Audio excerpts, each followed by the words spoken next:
अस्सलाम वालेकुम नाज़रीन, एसएस न्यूज़ में आके भलीकार माया फराशा। नाज़रीन नज़र विझूं था अहम ख़बरुनि ते।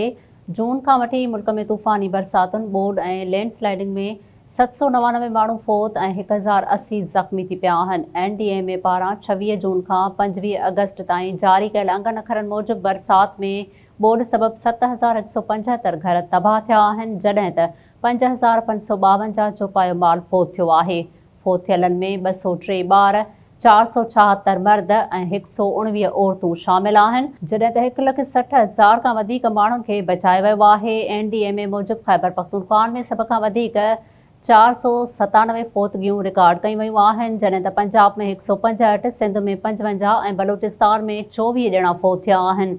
गिलगित बल्तिस्तान में 45, आज़ाद जम्मू ऐं कश्मीर में 23 ऐं वफ़ाक़ी राजधानी इस्लामाबाद में 8 माण्हू फ़ौत थिया आहिनि। मुल्क में बोर्ड सां लाॻापियल वाक़िअनि में कुल 1080 माण्हू ज़ख़्मी बि थिया आहिनि, जिन में 286 ॿार, 531 मर्द ऐं 257 औरतूं शामिल आहिनि।